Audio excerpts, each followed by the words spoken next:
Bom dia, a paz do nosso Senhor e Salvador Jesus Cristo esteja no seu coração e no seu lar. Nós vamos falar nesta manhã sobre o tema a oração e seus propósitos. Se nós formos buscar todos os propósitos da oração, com toda certeza a mensagem vai ficar muito longa. Então nós vamos entrar numa linha estabelecida no livro de Colossenses, a qual nos permite ter uma visão perfeita daquilo que nós temos que fazer quando estamos num culto de oração ou mesmo numa oração particular. Observe bem que o Senhor é tão preciso e tão minucioso que Ele nos mostra através da sua palavra tudo o que nós precisamos para termos uma eficácia no trabalho que Ele estabelece. Vamos ver. Capítulo 1, o verso 9 de Colossenses diz assim: por esta razão nós também, desde o dia em que o ouvimos, não cessamos de orar por vós e de pedir que sejais. Preste atenção. Não cessamos de orar por vós. É o nosso dever. Orai sem cessar, diz a palavra. Vigiai e orai, disse o Senhor Jesus. Então a oração é uma necessidade e ela deve ser constante na vida do cristão. E ele coloca de uma forma muito clara, para que eu e você saibamos como proceder no momento em que estivermos orando, para não cometermos o erro que é mencionado no livro de Tiago, capítulo 4, orar de uma forma egoísta e não sermos atendidos por Deus. Então este modelo aqui nos leva a alcançar a graça do Senhor e tudo aquilo que nós precisamos. Então ele diz assim, orar por vós e pedir que sejais cheios do pleno conhecimento da sua vontade. Orar e pedir, ó Deus, que o Senhor dê pleno conhecimento da tua vontade ao teu povo. Esse é um clamor que nós precisamos fazer no templo, constantemente. Porque conhecendo a vontade do Senhor, nós não erramos. Está entendendo? Aí ele diz mais. Em toda sabedoria e entendimento espiritual. Com a sabedoria que procede do céu e com o entendimento espiritual. Aquele que é produzido pelo Espírito Santo dentro de nós. E não algo que venha do exterior, mas algo que é colocado, instruído pela ação do próprio Espírito Santo no nosso interior.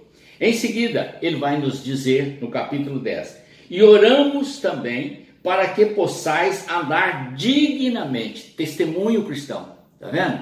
Oramos para que o povo de Deus ande dignamente diante do Senhor, agradando-lhe em tudo, seja no trabalho, seja na escola, seja em casa, seja no lazer, em qualquer ambiente. Você ter sempre a mente que o seu testemunho tem que falar mais alto do que as suas palavras, que dizem que você é um cristão.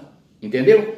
E ele diz, frutificando em toda boa obra, ou seja, aumentando a sua capacidade de trabalho, sendo ativo, prestativo, expressivo na comunicação do amor de Deus, na revelação da palavra de Deus para aqueles que necessitam ouvir e aprender. E ele diz mais, crescendo no conhecimento de Deus, porque à medida que você vai testemunhando, à medida que você vai frutificando, acrescentando as suas ações diárias, o trabalho do Senhor, você vai adquirindo maior conhecimento de Deus.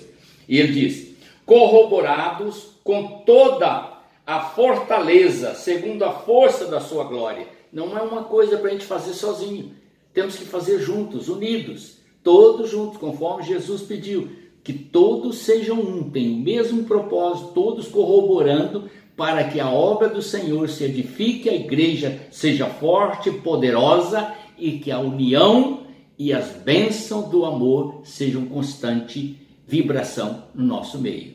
Tá vendo? E ele diz mais, em toda paciência e longanimidade com alegria.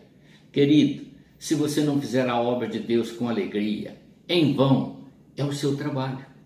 O trabalho do Senhor tem que ser produzido em harmonia com o Espírito Santo, corroborando uns com os outros, dentro dessa mesma visão procurando alcançar o coração de Deus e estabelecer a glória de Deus no nosso testemunho. E depois ele vai nos dar esta instrução tão preciosa. Observe bem: dando graças ao Pai, que nos fez idôneos para participar da herança dos santos em luz, ou na luz. Agora, o que é uma pessoa idônea? Não é uma pessoa velha, é uma pessoa madura mentalmente, uma pessoa que tem responsabilidade, que age com responsabilidade, que produz um trabalho responsável, que leva a sério as coisas que está fazendo, não faz por brincadeira, não faz por gracejo, não faz por interesse, mas faz porque entende a missão estabelecida por Deus para a edificação da igreja. Isso é fundamental, você colocar isso na sua cabeça e saber que a idoneidade é um privilégio daquele que busca o Senhor e é frutífero na obra do Senhor. E ele diz mais: o que nos tirou do poder das trevas e nos transportou para o reino do Filho do amor, do seu amor. Isso é Deus, o Pai Todo-Poderoso, que nos amou de tal maneira que deu o seu Filho unigênito, o Filho do seu amor, para que todo aquele que nele crê não pereça, mas tenha vida eterna. Quando produzimos um trabalho digno, com idoneidade, o Senhor está recebendo isto com um cheiro suave no céu. É uma adoração que fazemos para Deus e Ele se alegra nisso. E por fim, querido, em quem temos a redenção pelo seu sangue, a saber, a remissão dos pecados. Isso aqui mostra aquela palavra de João, onde ele diz: se porventura falharmos em algum ponto e se confessarmos o nosso pecado, o sangue de Jesus nos purifica de todo pecado. Isso é maravilhoso. Então creia, se você colocar o seu coração, enquadrar o seu coração nos ensinamentos da palavra, principalmente atentando para esses detalhes, você não vai ficar lá na igreja falando de bênção, bênção, bênção, abençoa minha família, abençoa meu filho, abençoa meu pai, abençoa isso, abençoa aquilo, que é tudo interesse próprio.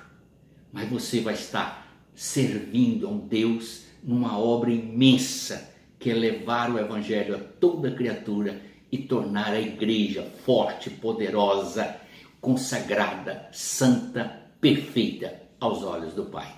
Isso é o verdadeiro avivamento espiritual. Amém? Vamos orar. Obrigado, Senhor, por esta instrução. Que o Senhor nos prepare cada dia mais para entender a Tua palavra, para crescermos nela, Senhor, e assim alcançarmos todo o Teu propósito, em nome do Senhor Jesus Cristo. Amém.